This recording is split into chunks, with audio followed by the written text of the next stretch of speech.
ब्रह्मा विष्णु महेश अजर अमर नहीं है। इनका भी आविर्भाव अर्थात जन्म तथा तिरोभाव अर्थात मृत्यु होती है। प्रमाण के लिए देखिए देवी भागवत महापुराण। ब्रह्मा, मैं, विष्णु और शिव, यह तुम्हारी प्रभाव से जन्मवान है। हम तो जन्मवान है, हमारा तो जन्म होता है और मरते हैं, नित्य नहीं है, हम अविनाशी नहीं है। फिर इंद्रादि दूसरे देवता नित्य किस प्रकार हो सकते हैं? कृपया अवश्य सुनिए जगत गुरु तत्वदर्शी संत रामपाल जी महाराज के अमृत वचन। आज का वो शुभ दिन है। इस दास के जीव का उद्धार हुआ था और इस दास को उपदेश प्राप्त हुआ था, और उपदेश भी वो जिसको हम खोजते खोजते असंख्य युग हो गए थे, वो उपदेश सहज में प्राप्त हुआ था। वो दिन आज भी भूला नहीं जाता इस दास से।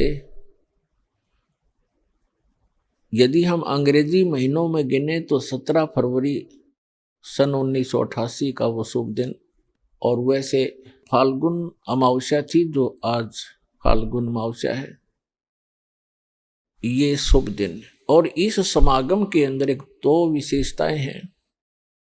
एक तो दास का आध्यात्मिक जन्म हुआ। परमात्मा की वाणी में लिखा है कि जिस दिन सतगुरु भेंटिया सो दिन लेखे जान, बाकी जन्म गंवा दिया व्यर्थ गया बिना गुरु के नाम। जब तक आपको उपदेश नहीं मिलता मनुष्य शरीरधारी प्राणी को, तब तक आपका जीवन मनुष्य का नहीं है। अन्य पशु पक्षियों जैसी ही हम क्रियाएं कर रहे होते हैं, वो मनुष्य जीवन नहीं है। जिस दिन से आपको गुरु प्राप्त होता है, सच्चा गुरु, सतगुरु और सत साधना, उस दिन आपकी आत्मा का जन्म समझ लो, पुनर्जन्म, आपका मानव का जन्म स्टार्ट होता है। जिस दिन सतगुरु भेंटिया सो दिन लेखे जान, और बाकी समय व्यर्थ गया गंवा दिया बिना गुरु के ज्ञान। तो दास को ये उपदेश प्राप्त हुआ, ये वो शुभ दिन है। और दूसरा इस समागम का महत्व है कि अमावस्या के तुरंत बाद जो एकम आती है, प्रथमा, उस दिन सन 1997 में इस दास को परम अक्षर ब्रह्म पूर्ण परमात्मा सत्य पुरुष कबीर देव जी ने दर्शन दिए, और इस समय को जो कि उन्होंने निर्धारित किया हुआ था, उसको बताया कि सार्थक समय है, अब इस सार नाम का दान करना प्रारंभ कर दे। तो पुण्यात्मा, इस समागम के अंदर ये दो महत्वपूर्ण घटनाएं दास के जीवन में घटी हैं। अमावस्या को तो नामदान हुआ दास को, और प्रथमा यानी 1997 की प्रथमा को परमात्मा के दर्शन हुए, तथा सतनाम, ये सारनाम देना वैसे बालकों का खेल नहीं। इस सतनाम को और सारनाम को गुप्त रखना था, और इतना इम्पोर्टेंट मंत्र है ये, इसको अभी तक डिस्क्लोज नहीं करना था। दास का भी दिल धड़क रहा था कि कहीं मैं गलत समय पर इसको सार्वजनिक ना कर दूं। सन 1994 में दास को नाम दान करने का आदेश मिला था पूज्य गुरुदेव से। तो 1997 तक दास ने एकाध ही को, कुछ एक को ये सार नाम दिया था, नहीं तो नहीं दिया था। मुझे हिचका हुआ देखकर परमात्मा को आना पड़ा, क्योंकि वो आपके लिए भटक रहे हैं। हम तो जीव हैं, जीव तो जीव जितनी सोच ही रखता है। तो पुण्यात्माओं, आज तक परमात्मा ने सतनाम और सारनाम की कितने छींट भी नहीं लगने दी किसी व्यक्ति को, इसकी भाप भी नहीं आने दी किसी तक। आदरणीय नानक साहिब जी को सतनाम प्राप्त हुआ था, लेकिन उनको सख्त हिदायत दे दी थी कि अभी डिस्क्लोज मत करना, नहीं तो मेरा सारा मिशन खराब हो जाएगा, परमात्मा कबीर जी ने कहा था। ऐसे आदरणीय धर्मदास साहिब जी को परमात्मा मिले थे, सचखंड सतलोक लेकर गए थे, फिर उनको सतनाम और सारनाम प्रदान कर दिया था, प्रथम मंत्र भी दिया था। उनसे भी प्रतिज्ञा करा ली थी कि धर्मदास मेरी लाख दुहाई, ये मूल ज्ञान की तबार ना जाए। फिर कहा कि धर्मदास मेरी लाख दुहाई, ये सार शब्द कहीं बाहर ना जाए। ये मूल ज्ञान और सार शब्द बार जो पढ़ी, ये बिचली पीढ़ी हंस नहीं तरही। आप उस बिचली पीढ़ी में जन्मे हो जिसके लिए परमात्मा इस भक्ति को संभाल के रखे हुए था, और आपके लिए पिटारा खोल दिया, खजाना खोल दिया परमात्मा ने। तो आदरणीय गरीबदास साहिब जी को परमात्मा मिले, उनको कंप्लीट स्पिरिचुअल नॉलेज उनके अंतःकरण में फीड कर दिया, उन्होंने फिर वो लिखवा दिया। लेकिन गरीबदास साहिब जी ने किसी को भी ये मंत्र नहीं दिए, सतनाम और सारनाम, केवल एक संत को दिए थे। उसको ऐसी प्रतिज्ञा कराते रहे कि आगे किसी को बताना नहीं, आप जाप करो।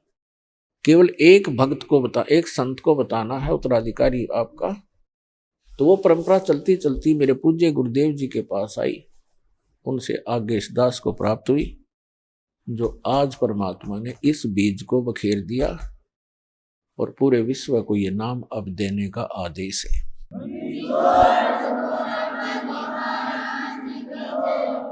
तो पुण्यात्मा, भक्ति करने के लिए हमें सबसे पहले परमात्मा पाने के लिए, आत्म कल्याण कराने के लिए सबसे प्रथम हमारा गुरु होना चाहिए।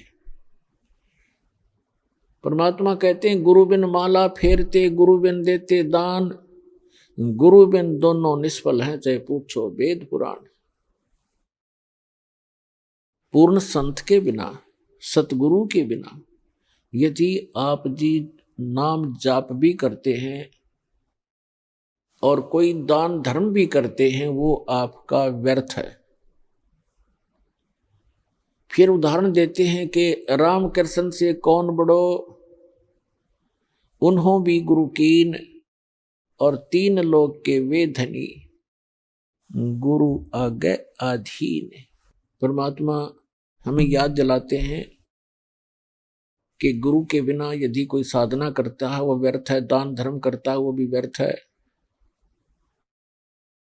फिर उदाहरण देते हैं कि कोई अपने आप में ये समझे कि गुरु की शरण में जाना आवश्यक नहीं है, तो आप जी यानी विशेषकर सनातनी लोग, हिंदू धर्म के व्यक्ति श्री राम और श्री कृष्ण जी को सुप्रीम पावर मानते थे। तो परमात्मा ने उन्हीं का उदाहरण देकर बताया है कि राम कृष्ण से कौन बड़ो, उन्हों भी गुरु कीन, और तीन लोग के वे धनी, गुरु आगे अधीन।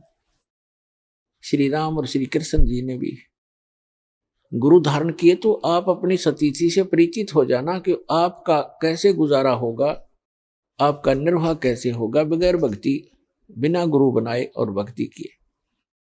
उन्होंने भक्ति की, उन्होंने गुरु भी बनाए जिनको तुम भगवान मानते हो, आप जी जिनको भगवान मान रहे हो। तो पुण्यात्माओं, बुद्धिमान को संकेत पर्याप्त होता है। परमेश्वर कबीर जी ने कहा था कि तीन लोक सब राम जपत है, जान मुक्ति को धाम। और वशिष्ठ मुनि ने श्री राम को दिया ओम नाम। क्या बताते हैं कि आप जी तो श्री रामचंद्र जी पुत्र दशरथ जी को एक भगवान मानकर उसकी पूजा करते हो, और कहते हैं तीन लोक सब राम जपत हैं, रामचंद्र श्री राम सीताराम, और जान मुक्ति को धाम। श्री राम वशिष्ठ गुरु कियो, और उनको भी दीनो ओम नाम। रामचंद्र जी तो ओम नाम जप पर, तुम राम राम जपो, देख दो अगली बात तुम्हारी। कबीर साहब कहते हैं, देखो देखो भाई अकल का टोटा, ये अकल का टोटा न्यों बताया। बगैर ज्ञान के इंसान ऐसे भ्रमित है। फिर बताते हैं, अपनी महिमा आप ही सुनाते हैं, दूसरा कोई है नहीं जिसके ऊपर परमात्मा उस एग्जाम्पल कोड करें। आप आरती, आप साजे, आप किंगर, आप बाजे, आप ताल झांझ झनकारा, आप नचे, आप देखन हारा, कहे कबीर ऐसी आरती गाऊं, आप मध्य आप समाऊं। तो क्या बताते हैं कबीर साहब, कहते हैं कि सदगुरु के उपदेश का लाया एक विचार, जय सतगुरु मिलते नहीं तो जाते नरक द्वार। नरक द्वार में दूत सब करते खेचातान, उनसे कभू न छूटता फिर फिरता चारों खान। चार खानी में भरमता कभू न लगता पार, सो फेरा सब मिट गया मेरे सतगुरु के उपकार। सात समुद्र की मसी करूं, लेखनी करूं बन राय, धरती का कागज करूं, गुरु गुण लिख्यो न जाए।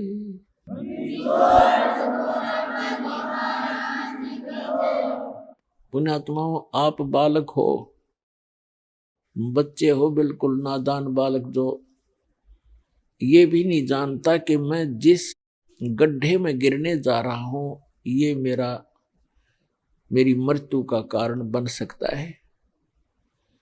आप ये भी नहीं जानते कि जिस सर्प को मैं पकड़ने जा रहा हूं ये आपको डस लेगा और आपकी जान का घातक, जीवन का घातक बन जाएगा।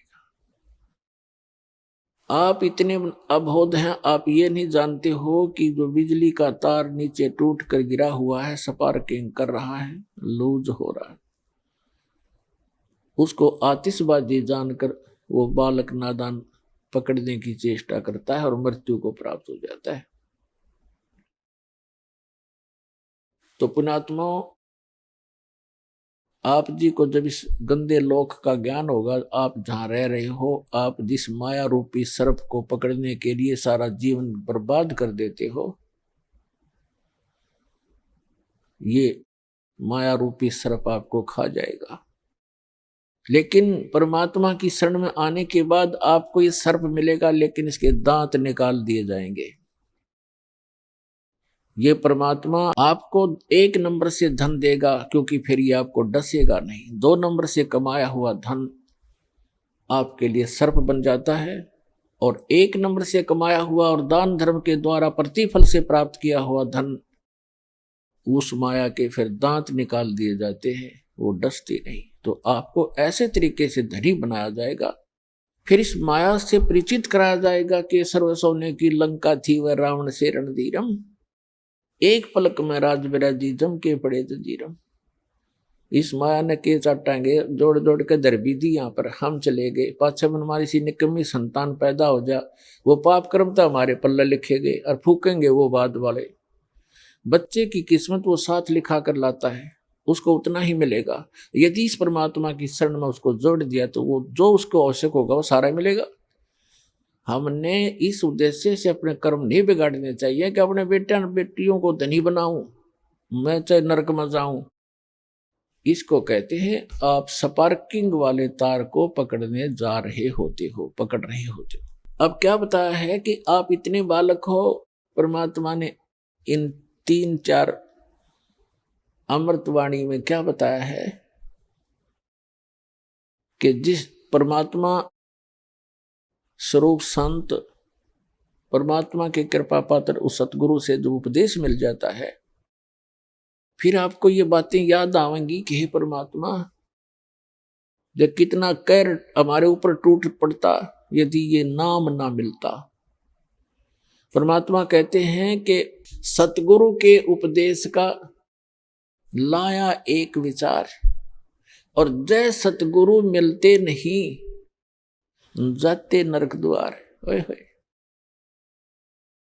पुण्यात्माओं हमारे को मिसगाइड कर रखा है यहाँ पर।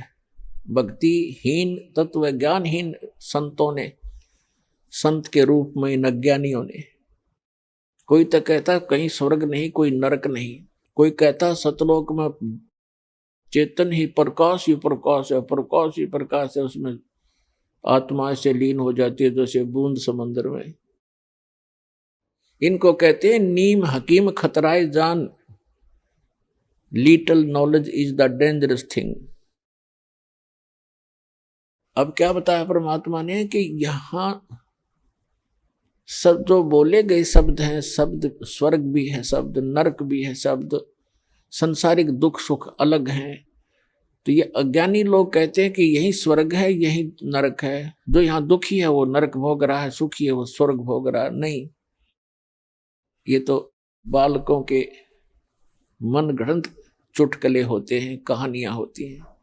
सदग्रंथों को आधार मानकर हमने अब पुनः अपना भक्ति मार्ग को सेट करना है, अपने भक्ति साधना को प्रफुल्लित करना है।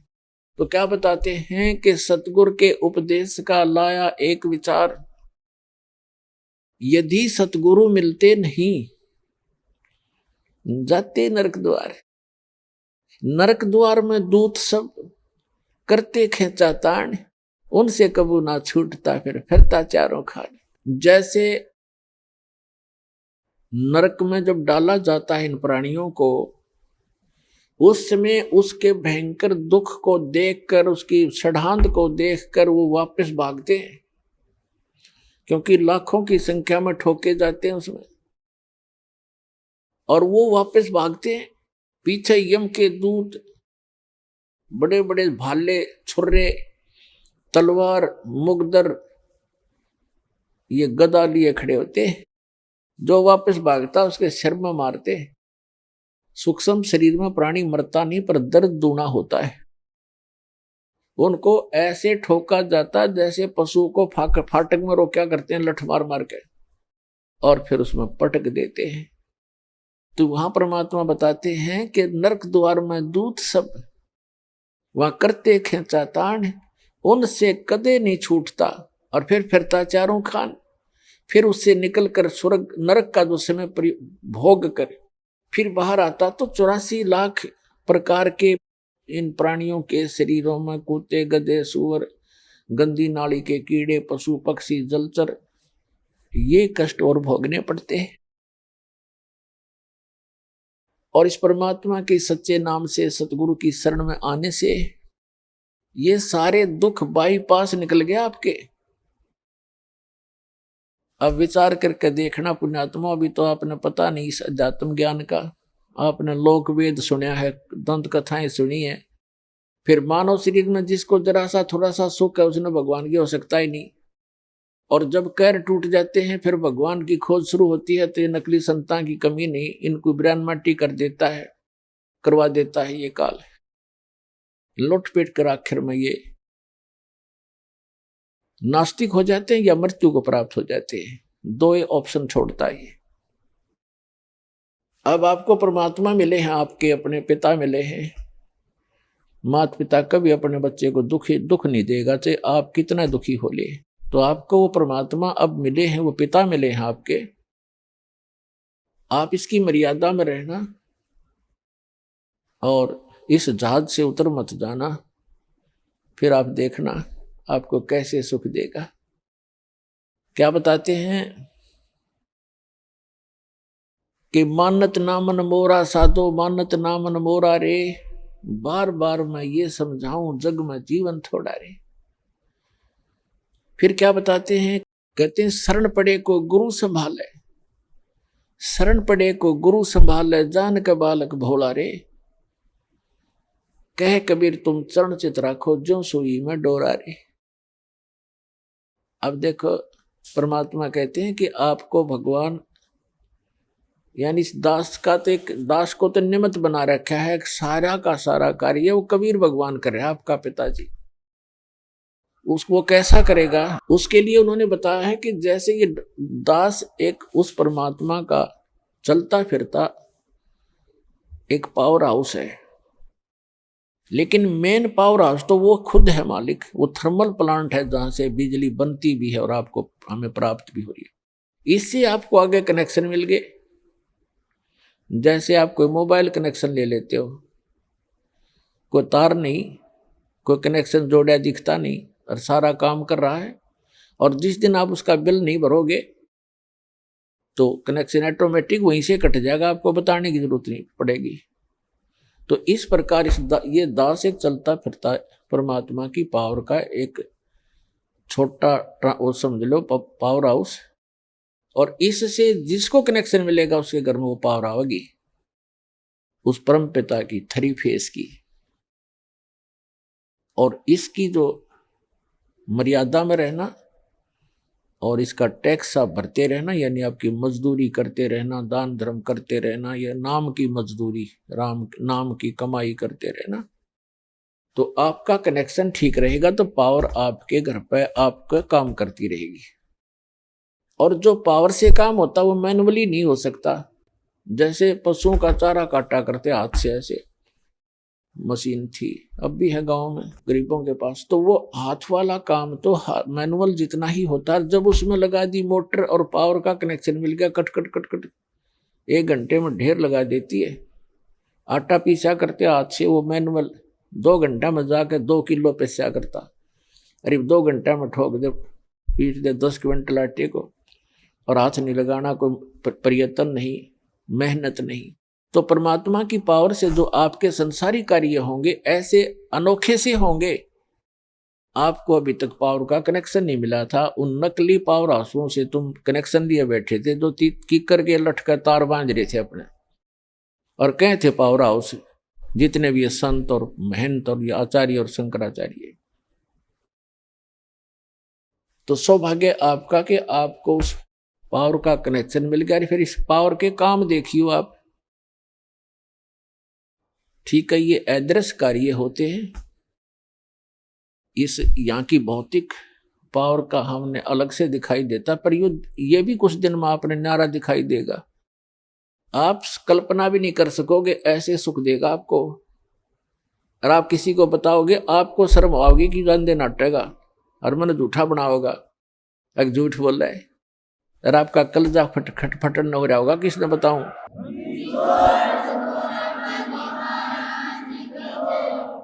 तो प्रसंग चल रहा है कि सतगुरु के उपदेश का लाया एक विचार, जय सतगुरु मिलते नहीं हम जाते नरक द्वार। नरक द्वार में दूत सब ये करते खेचा तान, उनसे कदे ना छूटता फिर फिरता चारों खान। 4 खानी में भरमता, 84 लाख योनियों में गधे कुत्ते सुअर की योनि भोगता, और कभू ना लगता पार, सो फेरा सब मिट गया मेरे सतगुरु के उपकार। ओए होए, यानी उस गुरुदेव जी के उपकार से ये सारा मेरा झंझट समाप्त हो गया। पुणात्माओं देखो, उद्देश्य रखना अपने यहां से पीछा छुटवाने का। ऐसा ज्ञान बता दिया जाएगा, आपको आत्मा से ग्लानि हो जाएगी पुनर्जन्म की, और जब तक आत्मा में हेट नहीं होगी इस पुनर्जन्म की, तो आपका कभी ना कभी पैर फिसल जाएगा। ठीक है, यदि आप पार नहीं हुए तो आपके पास इतना भक्ति धन हो जाएगा कि आपका हजारों युगों तक तो ये काल आपके पंजे धरती पर नहीं टेकने देगा, और इस पृथ्वी पर बिना मोक्ष नहीं हो सकता। ऊपर तो इसका जबरदस्त भयंकर जाल है, वहां आपके पुण्यों का नाश करवाता है। वहां देवता बना के, इंद्र बना करके, वहां बड़े बड़े आपको होटल बना रखे, नाचना गाना सारा दिन, काम में कोई नहीं, अपनी पूंजी आपकी नाश होती है। वहां ऐसे ऐसे जुगाड़ जोड़ रखे, और आपके ही कमाई से अपना यू धंधा चला रहा है, ये 21 ब्रह्मांड चला रहा है। आपके पुण्यों का 10%, किसी रेस्टोरेंट में इसने 15%, और किसी में 25% की कटौती यानी कमीशन रखा है। उस कमीशन से ये काम चला रहा है। ये तो भिखारी है उस भगवान के आगे, जिसको तुम भगवान मानकर पूज रहे थे ब्रह्म तक। तो पुण्यात्मा, यहां परमात्मा बताते हैं कि सतगुरु की शरण में आने से आपके ये सभी संकट दूर होंगे। जन्म और मृत्यु का रोग नाश होगा। इसमें प्रथम तो आपको बताया कि गुरु होना चाहिए, और गुरु भी सच्चा हो, सतगुरु हो। तो सतगुरु की जो पहचान आपको बता दी गई है, और जब तक सतगुरु नहीं मिलेगा आपका मोक्ष नहीं हो सकता है। उसके बाद फिर दूसरा आता है कि नम्रता हो। सत्संग में जब प्राणी आवे तो केवल ये उद्देश्य रखे। कैसे? परमात्मा कहते हैं संत मिलन को चालियो तज माया अभिमान, जो जो कदम आगे रखे वो हे यज्ञ समान। संत मिलन को चालियो तज माया अभिमान, और जो जो कदम आगे को रखे सो सो यज्ञ समान। अब जैसे आप यहाँ आते हो, आप चाहे कितने धनी हो, कितने आप उच्च पोस्ट प्राप्त हो, चाहे यहाँ का प्रधानमंत्री हो, चाहे पूरी पृथ्वी का राजा हो, परमात्मा के मिलने के लिए जब चले, यानी सतलोक आश्रम बरवाला की तरफ जब चले, कहते संत मिलन को चालियो तज माया अभिमान,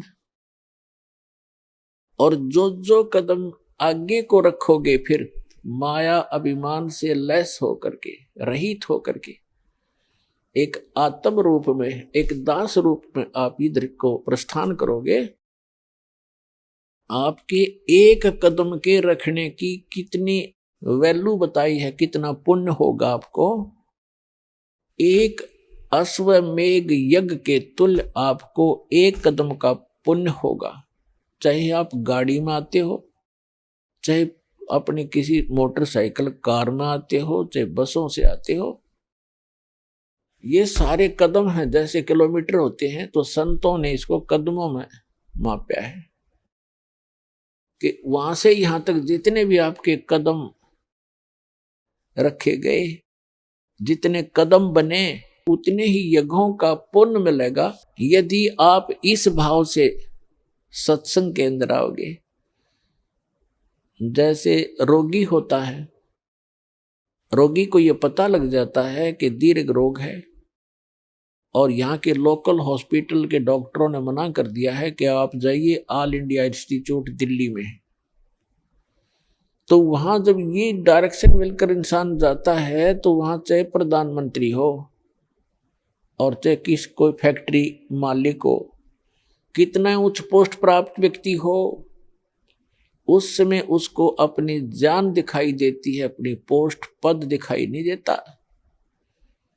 डॉक्टर कहता लेट जाइए, वो तुरंत लेट जाता है। डॉक्टर कहता है ये कपड़े निकाल दीजिए, तुरंत निकाल के रख देता है। उस समय उसके नखरे खत्म हो जाते हैं और तभी वो उपचार प्राप्त करता है।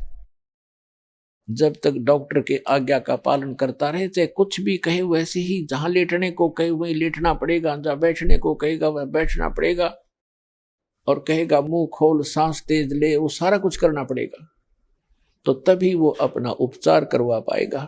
तो ठीक इसी प्रकार जब आप सतलोक आश्रम बरवाला की तरफ आवे, संत मिलन को चालिए तज माया अभिमान, और जो जो कदम आगे रखे ओ हे यज्ञ समान, तो आपको इतना पुण्य मिलता है यहाँ आने का। आप क्योंकि संत है नहीं पृथ्वी पर कोई, संत मिलन को चालिए, संत की तरफ चलने मात्र से इतना लाभ है, फिर यहाँ का किक लाभ होगा वो तो गिनती नहीं हो सकती।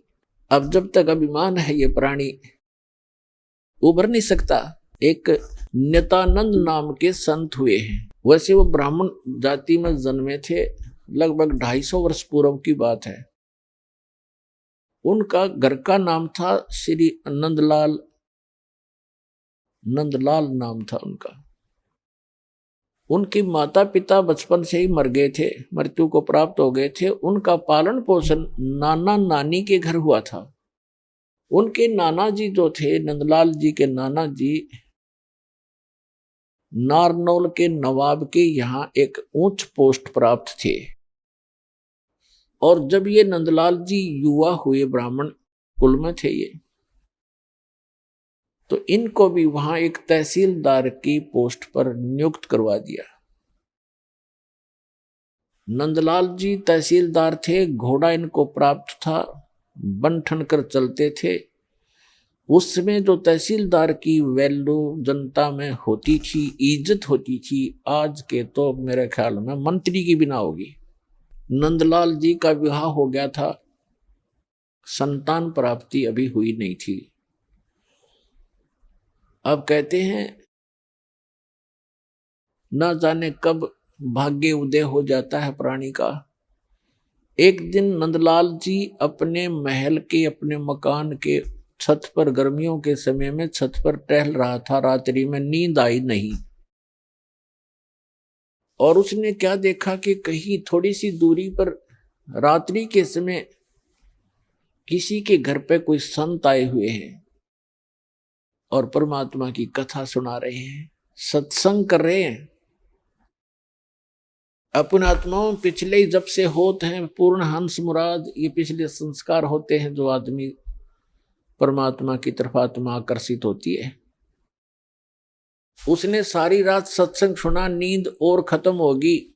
कुछ तो परमात्मा की दया उस पर हुई कि वैसे नेचुरल नहीं आई नींद, और वो ज्ञान सुना, वो सत्संग सुना कि मनुष्य जीवन किस लिए प्राप्त होता है, इसको हम कैसे व्यर्थ कर रहे हैं। चाहे प्रधानमंत्री बन जा, यदि भक्ति नहीं है तो व्यर्थ है ये जीवन इसका।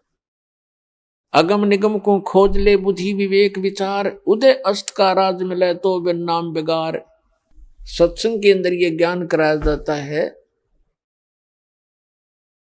कि जैसे कोई भी राजा बना है तो अपने पुण्य कर्मों से बना है, और भक्ति नहीं करता वो प्राणी अपने पुण्यों को, जो पूर्व जन्म के संग्रहित पुण्य हैं, उसके भाग्य में डिपॉजिट करके भेज रखा भगवान ने। उनको नाश ही कर रहा है, उनको खर्च रहा है। वो अब भविष्य की कमाई नहीं कर रहा है, भविष्य के लिए कुछ आगे का डिपॉजिट नहीं कर पा रहा है, केवल खर्च ही कर रहा है।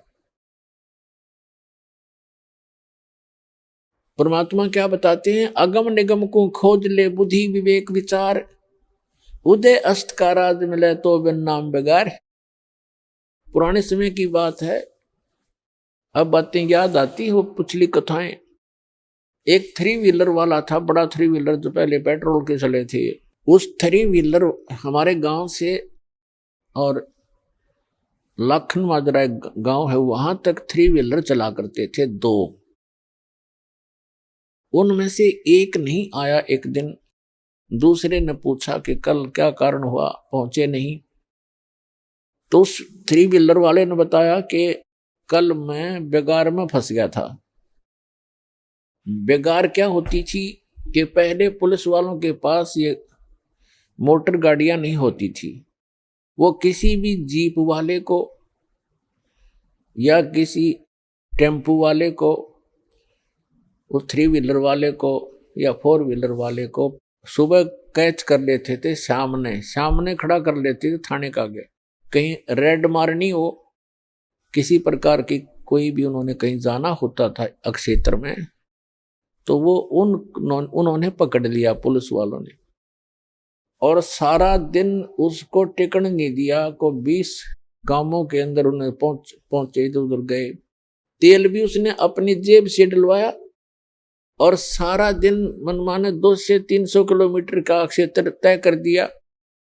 आम आदमी तेनों दिखा बड़ा स्पीड से चल रहा है, बड़ी कमाई कर रहा होगा, और कर रहा था अपने ही पल्ले से खर्च कर रहा था। तेल का भी कमाई तो थी नहीं उस दिन। तो उसको बिगाड़ बताते हैं। तो 3 व्हीलर वाले ने बताया कि मैं ऐसे ऐसे कल पुलिस का फंस गया था बिगाड़ में, और 200 रुपये का पेट्रोल अपनी जेब तक फूक का आया। कल कुछ चवन्नी मिली नहीं। उस समय के 200 रुपये आज के 20,000 रुपये, इतना वो खर्च हुआ उसका। तो पुण्यात्माओं, जो आज कोई भी उच्च पोस्ट प्राप्त है, कोई डॉक्टर है, इंजीनियर है, चीफ इंजीनियर है, आईपीएस है, आईएएस है, जज लगे हैं, मंत्री हैं, मुख्यमंत्री हैं, प्रधानमंत्री हैं, या एमएलए एमपी बने हैं, या अन्य कोई अच्छे व्यवसायिक व्यक्ति हैं, धनी हैं, तो वो क्या करते हैं, जैसे परमात्मा उनके लिए बताता है कि अगम निगम को खोज ले, भविष्य के बारे में कुछ सोच और बुद्धि विवेक विचार, उदय अस्त का राज मिले तो वे नाम बिगाड़े, पूरी पृथ्वी का यदि राजा हो, और तो छोड़ो सारे छोटे मोटे शासकों को, कहते हैं पूरी पृथ्वी का राजा हो और उसके पास ये सत्य भक्ति ना हो,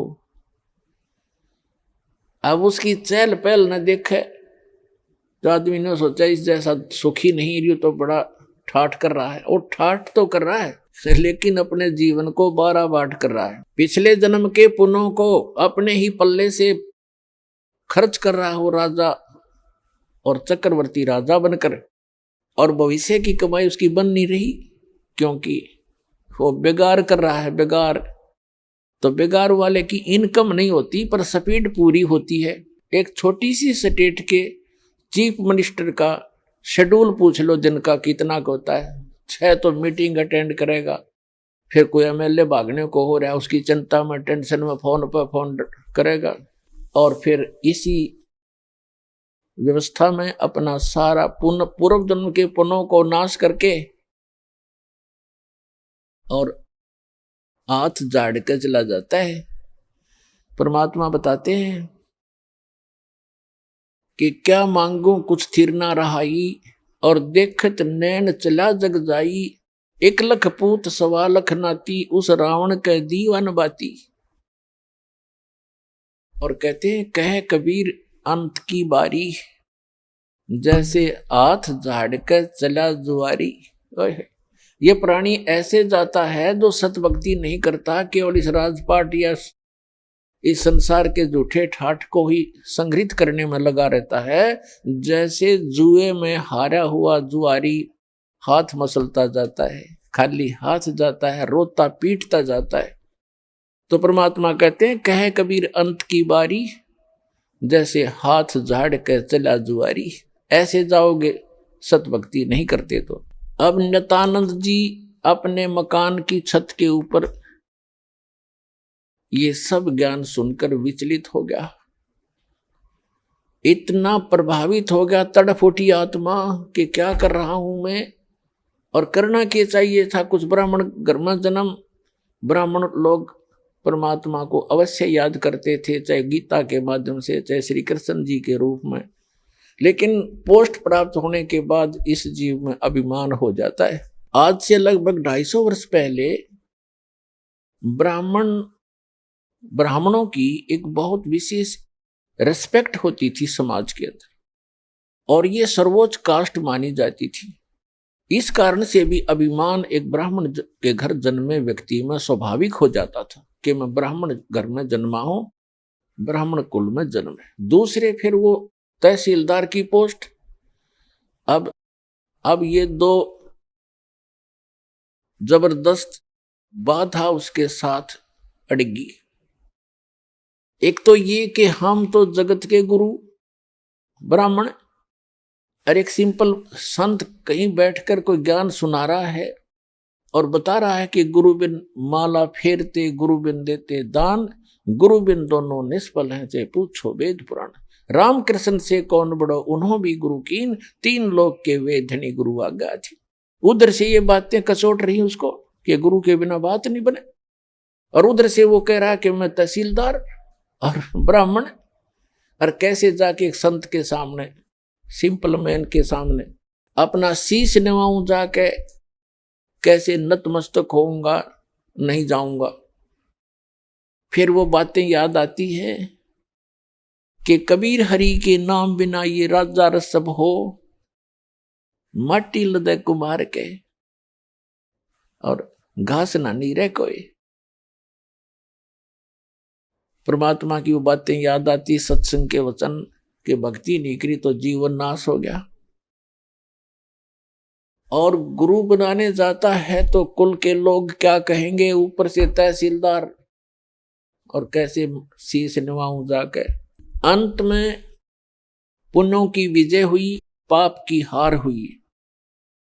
उसके पुण्यों ने प्रभाव डाला उसको सद्बुद्धि आई कि यहां किसी के घर में संत आएगा तो नाम नहीं लूंगा। उस संत के बारे में जानकारी प्राप्त की कि ये कौन सत्संग कर रहा था, क्या हो रहा था रात्रि में, ये संत कौन है, कहां से आता है। उसका पता चला कि यहीं से 2 किलोमीटर की दूरी पर, नारनौल से 2 किलोमीटर की दूरी पर बाहर बनी में जंगल में इनका आश्रम है। तो नित्यानंद जी ने सोचा कि सुबह सुबह चला जाऊंगा वक्त से, उस समय तक गांव के नगर के लोग कोई नहीं पहुंचे होंगे और किसी को पता नहीं लगेगा कि तहसीलदार और ब्राह्मण किसी का चेला बन गया, और वक्त से जाके नाम ले आऊंगा, फिर अपना वजन कर लिया करूंगा। तो इस उद्देश्य से वो वक्त से उठा अगले दिन, नेक्स्ट डे, और घोड़े पर सवार हुआ, मुंह अंधेरे वक्त से पहुंच गया, जा रहा था आश्रम की तरफ। उधर से वही संत, क्योंकि रात्रि के समय तो वो अपना सज धज कर जैसे भी कपड़ा उपड़ा लाल पीला बांध के और गया था। उस समय वो सिंपल एक सफेद धोती लपेट के और सिर के बाल मुंडवा रखे थे, उसने उस तरह फिरवा रखा था संत जी ने। गुमानी दास नाम था, वो विष्णु उपासक वैष्णव पंथ के संत थे।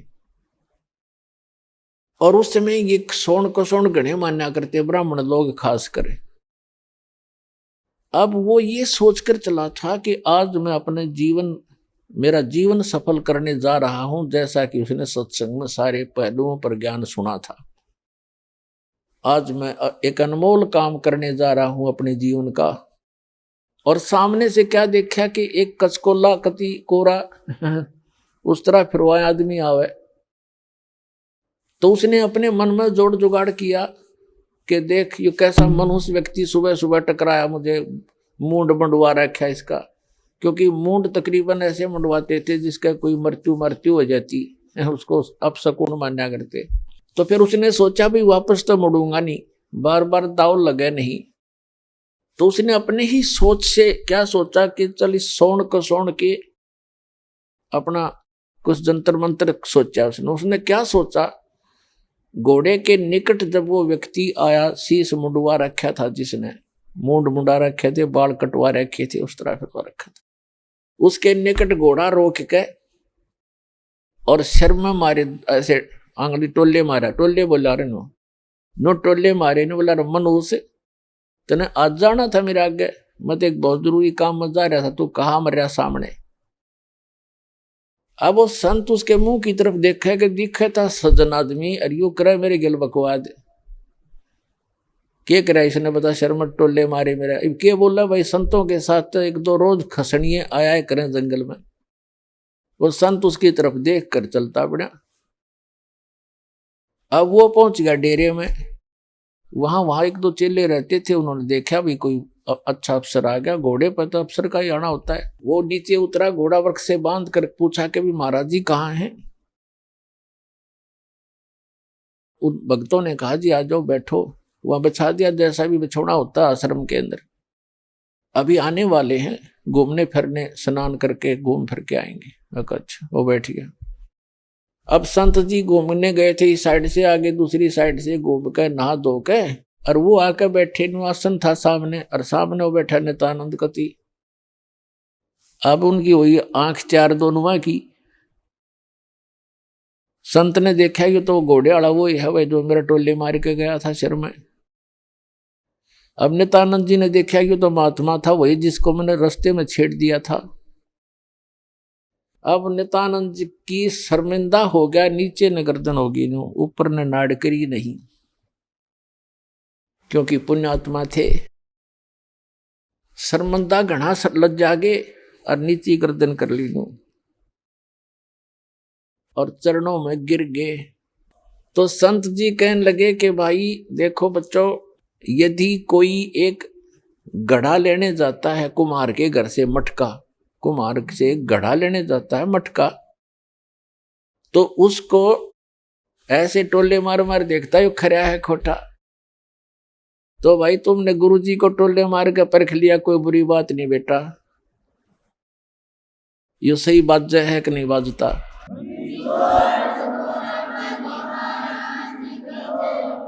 इतना सुन के और चरणों में बुरी तरह गिर गया, क्योंकि उसकी मरोड़ निकालनी थी, उसका एम खत्म करना था परमात्मा ने। और करबद्ध होकर कहने लगा, हे मालिक, मैं बहुत नीच आत्मा हूं और आप सचमुच संत हो। मैंने आपके साथ इतना अभद्र व्यवहार किया, आपने फिर भी मुझे सीने से लगा लिया। अब नित्यानंद जी के और हृदय में यह बात गहरी उतर गई कि भी सचमुच संत है, नहीं तो धमका देता, भगा देता और नाम भी देता तो हृदय से ना देता तो मेरे आना भी विफल होता। तो संत ने कोई दुख नहीं माना, कोई बात नहीं बेटा, आपका उद्देश्य गलत नहीं था, मैं समझ गया था। जब तुझे यहां देखा तो मुझे आइडिया लगा लिया ये आदमी नेक है। ये कह ये रहा था कि मैं जा रहा हूं शुभ काम के लिए, तू आगे काम मर गया। तो उससे भी उसने आइडिया लगा लिया कि आदमी खास है और प्यासा है भगवान का। तो नित्यानंद जी ने दीक्षा ले ली और दीक्षा लेकर के फिर उसकी पत्नी ने विरोध शुरू कर दिया। इतना विरोध कर दिया कि उसको ये डर हो जाता है इन बहनों को अज्ञान के कारण कि कहीं ये घर ना छोड़ दे। लेकिन साधु संत जो होते हैं वो घर छोड़ने की नहीं कहते, और जो बुराई छोड़कर भक्ति करने को कहते हैं। लेकिन उसको जैसे भी आसपास की औरतों ने भी पट्टी पढ़ा दी, ये तो बाबा बनेगा, ये तो घर छोड़ देगा, इतनी भक्ति करता है, रोज आश्रम में जाने लग गया। तो उसने उसके गुरुजी को भी अभद्र व्यवहार कर दिया उसकी पत्नी ने। तो उस नित्यानंद जी ने देख लिया एक दिन, तो उसने प्रार्थना करी, परमात्मा या तो ये मार्ग नहीं याद दिलाना था ठीक से, अपने डले ढो रहा था, कर्म फोड़ रहा था, फोड़ लेता। और हे परमात्मा भी अब बाधा बन के खड़ी होगी, या तो इसने सद्बुद्धि दो, ना इसकी माटी सुंगवा लो परमात्मा, या तो इसको सद्बुद्धि दो कि ये भी मेरा साथ दे, भक्ति करे, अपना कल्याण करवा ले, और नहीं तो दाता इसने वापस ले लो, तेरी आत्मा ने, मुझे जरूरत नहीं संसार की। कुछ दिनों के बाद क्या हुआ, 5-6 महीने के अंदर उसकी पत्नी बीमार हुई, मृत्यु को प्राप्त होगी, उसने घर त्याग दिया। और यहाँ हरियाणा के अंदर एक जटेला जोड़ है, 4-5 गांवों की सीमा का ज्वाइंट है, इकट्ठा के वहाँ जंक्शन है, वहां एक बड़ा जंगल सा था, उसमें रहने लग गया। अपने आत्माओं उस समय उस नित्यानंद जी को जब ज्ञान हुआ, उसका नाम नित्यानंद रख दिया उस संत ने, नंदलाल से बदलकर, तब वो नित्यानंद नाम से प्रसिद्ध हुए। तो नित्यानंद जी ने फिर क्या कहा है कि ब्राह्मण कुल में जन्म था, मैं करता बहुत मरोड़, और गुरु गुमानी दास ने दिया कोबद गढ़ तोड़। कि मैं ब्राह्मण कुल में जन्म होने के कारण गणाभिमानी आदमी था, और गुरु गुमानी दास ने, उनके गुमानी दास नाम थे गुरु जी का, कि गुरु गुमानी दास ने यो दिया कोबद गढ़ तोड़। ये कोबद का किला था, मान बढ़ाई अहंकार, और जब तक इसका नाश नहीं होगा इतना भगवान मिला नहीं। सिर सौंप्या गुरुदेव को, सफल हुआ ये शीश, नित्यानंद इस शीश पर आप बसे जगदीश। अब क्या बताते हैं, नित्यानंद जी कहते हैं सिर सौंप्या गुरुदेव को और सफल हुआ ये शीश, नित्यानंद इस शीश पर आप बसे जगदीश। अब सिर कैसे सौंपना होता है कि गुरु जी की आज्ञा का पालन करें। आप गुरु पद पर जो होते हैं उनको पता होता है, परमात्मा कहते हैं बहुत प्यारा बालक माँ का, माता को अपना बच्चा बेटा या बेटी बहुत प्रिय होती है। कहावत है कि पिता से 100 गुना प्रिय ममता अपने बालक में माता को होती है, और माता से भी 100 गुना ममता प्रिय गुरु को अपना शिष्य या शिष्या होती है। तो अंदाजा लगा लेना कि गुरु जी आपके कितने हितैषी होते हैं। तो गुरु जी की आज्ञा का पालन करें। पहली भक्ति मार्ग का प्रथम एक ये मंत्र नोट कर ले भाई जो गुरु बचन पे डट गे रकट गे फंद 84 के। भाई जो गुरु बचन पे डट गे कट गे फंद 84 के। कट गे फंद 84 के रकट गे फंद 84 के। भाई जो गुरु बचन पे डट गे रकट गे। वस्तु मिली ठोर की ठोड़ मिट गी मन पापी की दौड़। वस्तु मिली ठोर की ठोड़ मिट गी मन पापी की दौड़।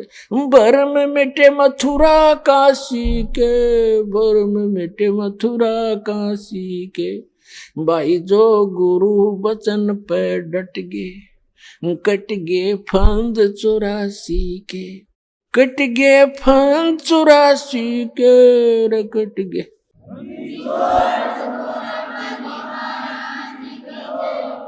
आइए अब हम उन श्रद्धालुओं के अनुभव जानते हैं जो जगत गुरु तत्वदर्शी संत रामपाल जी महाराज जी से दीक्षा प्राप्त कर चुके हैं तथा उनके द्वारा बताए गए भक्ति मार्ग पर चल रहे हैं। नमस्कार जी। नमस्ते सर। क्या नाम है जी आपका? भावना मिश्रा। भावना जी, आप कहाँ से हैं? उत्तराखंड खटीमा से हैं सर। संत रामपाल जी महाराज से नाम दीक्षा आपने कब ली? संत रामपाल जी महाराज से मैंने नाम दीक्षा 7 जुलाई 2017 को ली थी। संत रामपाल जी महाराज से नाम दीक्षा लेने से पहले क्या आप कोई भक्ति साधनाएं भी करती थी? जी सर, मैं संत रामपाल जी महाराज से नाम दीक्षा लेने से पहले सीतापुर में एक गुरुजी हैं, उनसे नाम दीक्षा ली थी। उनकी मैंने 5 साल तक भक्ति करी थी। 5 साल की भक्ति करने के बाद मुझे कोई फ़ायदा नहीं हुआ, तो मैंने उसके बाद सोचा कि जब मेरे घर में इतने कलेश हो रहे हैं, आर्थिक स्थिति भी सही नहीं हो रही है, तो मैंने कहा अब मैं क्या करूं। तो किसी ने मुझे बताया कि आप साहिब बंदगी में चले जाओ। तो मेरे पति और मैं साहिब बंदगी में चले गए। साहिब बंदगी में जब मैं गई तो पहले दिन जब मैं नाम लेने गई, साहिब बंदगी वाले जो मधु परमहंस जी हैं, मधु परमहंस जी ने कान में कुछ बोला था, लेकिन मुझे कुछ सुनाई नहीं दिया कि उन्होंने मंत्र क्या बोला था। और भगत जी, उसके बाद मैं जब वहाँ प्रणाम के लिए लाइन पे लगी थी तो वहाँ के भक्तों का इतना बुरा व्यवहार था भगत जी कि वो हाथ खींच के किसी को भी ऐसे दूर धक्का दे देते थे। तो मुझे उससे बड़ा अजीब सा लगा। मैंने कहा हम तो परमात्मा की शरण के लिए यहाँ आए हुए हैं और यहाँ तो ऐसा दुर्व्यवहार हो रहा है। मैंने अपने पति से कहा कि आप यहाँ से अभी चलो, मैंने कोई भक्ति नहीं करनी है अब। तो मेरे पड़ोस में एक राधा स्वामी वाले थे, वो हमेशा मेरे पास बैठते थे और अपने राधा स्वामी की बातें करते थे। तो मुझसे बोले कि आप ऐसा है, बहुत परेशान हो, मेरे साथ राधा स्वामी चलो और आपका टिकट मैं करवा दूंगी। तो मैंने मेरे भगत जी से कहा आप गुरु ढूंढो, वरना मैं राधा स्वामी में 5 दिन के अंदर मैं राधा स्वामी में चली जाऊंगी ब्यास। तो उसी दौरान मेरे भगत जी, एक और थे भगत, उनके पास जाके वो बात करने लगे। तो उन्होंने कहा एक गुरुजी हैं संत रामपाल जी महाराज, उनका टीवी पे सत्संग आ रहा है, आप उनका सत्संग देखो। मैंने कहा मैंने किसी का सत्संग देखना ही नहीं है, मैं परेशान तो हूँ ही, मैंने अब कोई गुरु बनाने ही नहीं है। तो भगत जी मेरे बोले कोई बात नहीं, आपने सत्संग नहीं देखना है मत देखो, लेकिन चुपचाप से सत्संग आप सुन तो सकती हो। तो मैंने कहा ठीक है चलो कोई बात नहीं। मेरे भगत जी को सत्संग अच्छा लगा और उन्होंने नाम ले लिया। तो मैं बिना सोचे समझे ही मैंने संत रामपाल जी महाराज से नाम ले लिया 7 जुलाई 2017 को।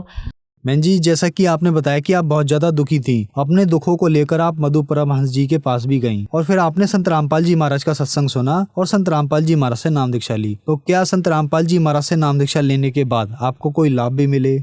जी भगत जी, संत रामपाल जी महाराज से नाम लेने के बाद मुझे आर्थिक, मानसिक, आध्यात्मिक हर तरह का लाभ मिला। भगत जी मेरे घर में इतने कलेश होते थे, वो कलेश सब खत्म हुए और आर्थिक स्थिति भी मुझे दिन दोगुनी रात चौगुनी आर्थिक स्थिति हुई। भगत जी मैं हर तरीके से परेशान थी। भगत जी आज परमात्मा की दया से, संत रामपाल जी महाराज की दया से मैं बहुत खुश हूँ।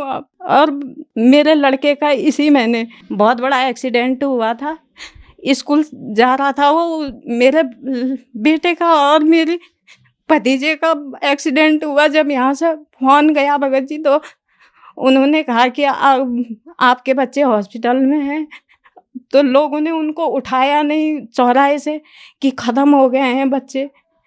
मेरे घर में उसी दिन सत्संग था भगत जी, 8 बजे का टाइम था सुबह। परमात्मा के आगे जाके दंडवत करा, हे बंदी छोड़ परमात्मा सदगुरु रामपाल जी महाराज, आज आपका सत्संग मेरे घर में है। लोग तो मुझ पे ताने मारेंगे कि सत्संग तुमने रखाया है और तुम्हारे घर में ये हादसा हो गया। बंदी छोड़ ऐसा कुछ ना हो। मैंने जाके बंदी छोड़ परमात्मा सदगुरु रामपाल जी के आगे दंडवत प्रणाम करा। भगत जी 1 घंटे के अंदर दोनों बच्चे घर आ गए। मेरे बेटे ने कहा मम्मी मुझे हॉस्पिटल नहीं जाना है, परमात्मा पे विश्वास करो आप। बंदी छोड़ सदगुरु रामपाल जी महाराज की दया से भगत जी मेरा बेटा दूसरे दिन से ही खाना खाने लग गया, जबकि उसके दोनों होठों में टाँके लगे हुए थे। और मुझे माइग्रेन की प्रॉब्लम थी। मुझे माइग्रेन की प्रॉब्लम 5-6 सालों से थी। मेरे आधे सिर में इतना दर्द रहता था कि मुझे उल्टियाँ आती थी उस दर्द की वजह से। और वो माइग्रेन का दर्द मेरा कब ख़त्म हुआ कि मुझे खुद नहीं पता चला। मेरे बच्चे एक दिन बोल रहे थे कि मम्मी आजकल आपके माइग्रेन का दर्द नहीं होता है। तब मुझे एहसास हुआ कि मुझे तो आजकल माइग्रेन का दर्द ही नहीं हो रहा है। मैंने बहुत डॉक्टरों को दिखाया और संत रामपाल जी महाराज की दया से मेरा माइग्रेन का दर्द सही हो गया और मेरी आर्थिक स्थिति सही हो गई, बंदी छोड़ सदगुरु रामपाल जी महाराज की दया से। और आज सुबह ही मेरे एक लाभ और हुआ है भगत जी कि मेरे फंटी बल्ली का काम था हमारे, हम उसको बेचना चाह रहे थे। तो परमात्मा की दया से सदगुरु रामपाल जी महाराज की दया से आज सुबह ही 10 लाख का एक ग्राहक आया और बोला मैं आपकी फंटी बल्ली मैं ले जाऊंगा। मेरे गठिया की वजह से मेरे आँखों में रेडनेस आ गई थी सर। मैंने सोचा कि मेरी आँखों की प्रॉब्लम है, इसलिए मैं सत्या नेत्रालय सितारगंज हॉस्पिटल में मैंने चेकअप के लिए गई। तो उन्होंने मेरी जाँचें करवाई थी। जाँच में मेरे सर ये मेरी गठिया की शिकायत बताई और जिसमें मेरी गठिया की शिकायत ये है 70% गठिया की शिकायत मेरी आई है रिपोर्ट। तो डॉक्टर जब मेरे से बोल रहा था कि 70% आपकी इतनी गठिया की शिकायत है, ऐसे में तो कोई चल भी नहीं पाता है और आप यहाँ तक चल के आई हो, तो उन्होंने मुझे वहाँ से रेफ़र कर दिया था खटीमा स्वास्थ्य हॉस्पिटल में। तो वहाँ मैंने हड्डी वाले हॉस्पिटल को दिखाया। तो उस दिन मैं पैसे भी नहीं लेके गई थी भगत जी। मैंने सोचा इस रिपोर्ट से जो मेरे आँखों की दवाई चल रही है उसी से सही हो जाएगा। लेकिन वो वहाँ जब मैं गई मैंने कहा हे बंदी छोड़ सदगुरु रामपाल जी महाराज जी, मैं तो पैसे भी नहीं लेके आई हूँ, आज मेरी दवाई पता नहीं कितनी महंगी आएगी। लेकिन जब मैं दवाई लेने गई भगत जी तो 18 रुपये मात्र की मेरी दवाई आई। ये दाता ने मेरे पे दया करी है और उस दिन से मेरे गठिया की है भी नहीं प्रॉब्लम। अब सदगुरु रामपाल जी महाराज की दया से मेरी गठिया की प्रॉब्लम सही हुई। और इसके अलावा आर्थिक लाभ हैं। आर्थिक घर परिवार में हमारा घर सुखी हो गया है। तीनों भाइयों ने नाम ले लिया है, पूरे परिवार हमारा नाम दीक्षित है। संत रामपाल जी महाराज से नाम दीक्षा लेने के बाद आपको बहुत सारे लाभ मिले। तो जो महिलाएं आज आपको टीवी पर देख रही हैं और वो भी दुखी हैं, उनके लिए आप क्या कहना चाहेंगी? मैं सभी महिलाओं से ये निवेदन करूंगी कि आप सदगुरु रामपाल जी महाराज का चैनल पे सत्संग आता है, आप उस सत्संग को देखिए और सत्संग परमात्मा के सत्संग को सुनिए और उसका लाभ उठाइए। और जिस भगत आत्मा को कोई भी प्रॉब्लम हो, जो परमात्मा के सदगुरु रामपाल जी महाराज का सत्संग चलता है उसके नीचे एक पट्टी चलती है, उसमें नामदान केंद्र के नंबर लिखे हुए हैं, आप उनसे संपर्क करके नाम ले सकते हैं। धन्यवाद जी। धन्यवाद जी।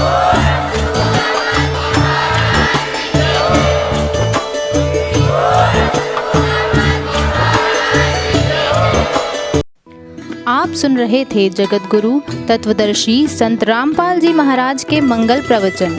अधिक जानकारी के लिए संपर्क करें।